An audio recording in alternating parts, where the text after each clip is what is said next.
I had a black dog. His name was Depression.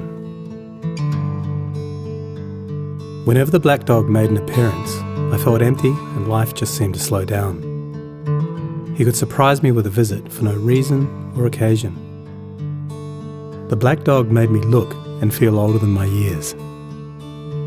When the rest of the world seemed to be enjoying life, I could only see it through the black dog. Activities that usually brought me pleasure suddenly ceased to. He liked to ruin my appetite. He chewed up my memory and my ability to concentrate. Doing anything or going anywhere with the black dog required superhuman strength. At social occasions, he'd sniff out what confidence I had and chase it away. My biggest fear was being found out. I worried that people would judge me. Because of the shame and stigma of the black dog, I was constantly worried that I'd be found out. So I invested vast amounts of energy into covering him up. Keeping up an emotional lie is exhausting. Black dog could make me think and say negative things. He could make me irritable and difficult to be around.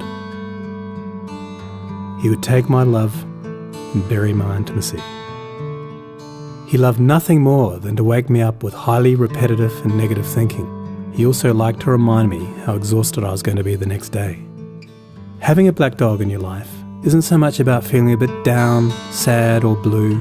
At its worst, it's about being devoid of feeling altogether.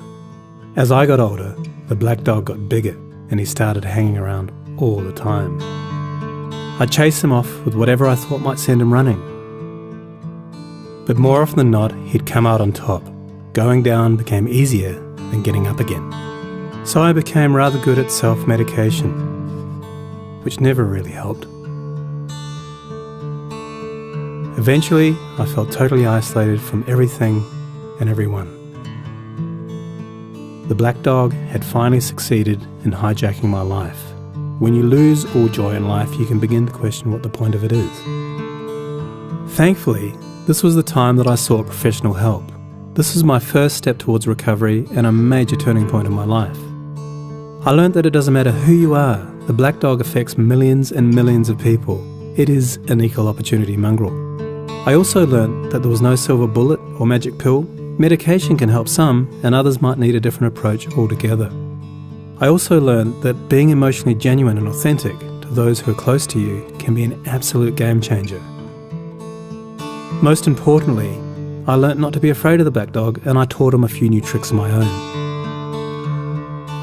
The more tired and stressed you are, the louder he barks, so it's important to learn how to quiet your mind.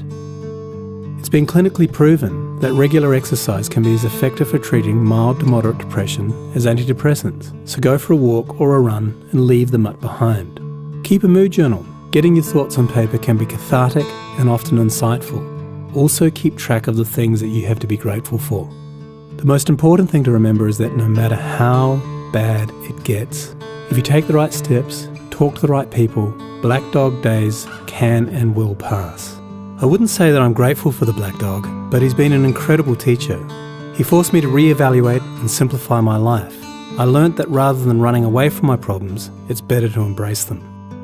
The black dog may always be part of my life, but he'll never be the beast that he was. We have an understanding. I've learned through knowledge, patience, discipline and humour, the worst black dog can be made to heal. If you're in difficulty, never be afraid to ask for help. There is absolutely no shame in doing so. The only shame is missing out on life.